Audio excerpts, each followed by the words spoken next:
Hey friends, welcome to practice. So for today's class, it's going to be kind of a mini mobility practice focused on the cervical spine and the thoracic spine. Especially with the spine, there's a lot of information coming at you. These are joint-rich areas of the body, which mean they are brain-rich areas, which means there's a lot of information, a lot of connection. That makes them very fascinating, very interesting, but it can also make them very challenging because there's a lot and we're trying to articulate, okay?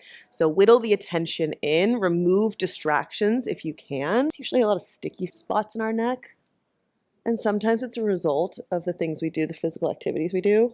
Sometimes it's a result of, like being over the age of 30 and sleeping weird, having the wrong pillow, right? Or turning to look over your shoulder when you're parallel parking, whatever it is.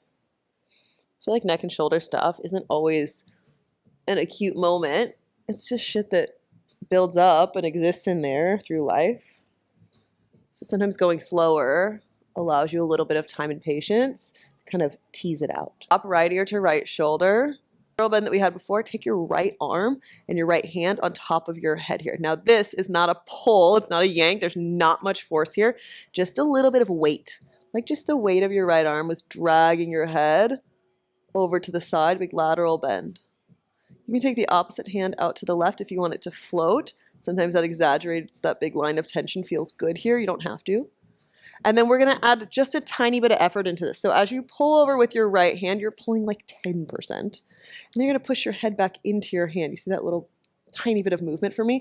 You're not trying to fight it and go all the way up, but find an isometric here. So as much push as you have pull, and they're working against and, with each other, okay? All that effort just to stay in roughly the same place. Take your knees a little bit wider so you can push into the earth and control it. We're only going to do 2 of these, 2 in each direction. So 2 full revolutions. Cross your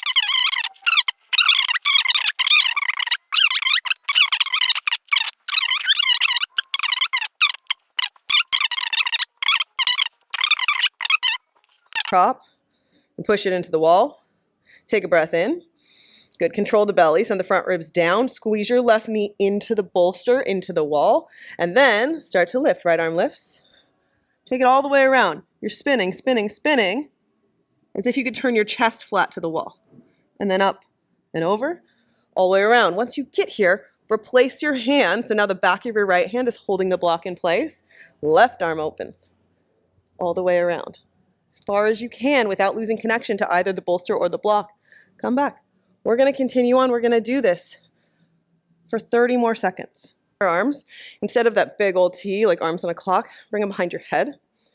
And we're going to take this movement, and we're going to try to go up and around, and this time it's our elbow that's trying to clear the wall and come forward. So the whole time I want you to do your best to maintain a widening of the elbows. Take yourself out. Notice when things start to go this way, and that feels like a little bit of cheating to get there, right? Try to maintain that and make this movement come from up here, okay? Right at the rib cage. Let's come out wide, hands behind your head. We're gonna come up, I'm gonna twist to the right, up and over. And I'm gonna lean back into my hands just enough as I take my torso around and up. It's gonna feel like a little bit of a back bend to get there, and then face the wall. And then I go back around. And I turn it open, okay? Good, next time you come back forward, same thing, but start to hinge out a little bit and take your twist here. More weight's going to come into your right foot and around. Good. All the way. Around.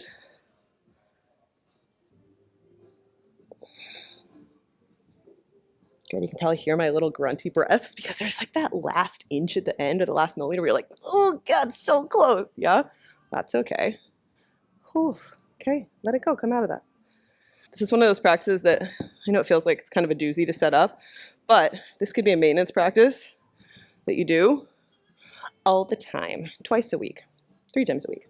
Take your blanket if you have it, roll it up into a really thin roll. We're just gonna put this behind the heart for a really soft opening to close here. Backs. If you don't have the blanket, that's okay. It's not the end of the world.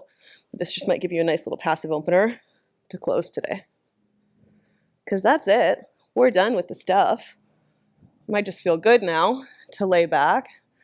Slide that little taquito roll of a blanket underneath your shoulder blades so you feel like they're kind of draped over the other side. Arms in a cactus, legs can be out long, The legs could be in Supta Baddha Konasana, whatever feels good.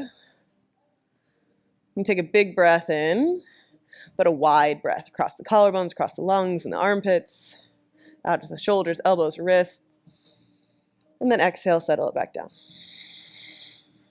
So you're welcome to stay and breathe and just sort of sink into all that new space and activity and strength that you have created. If this is the end of your practice, thank you for coming to your mat, for spending some time to take care of your body, maybe a little bit on your mind today, and I hope to see you again on the mat very soon.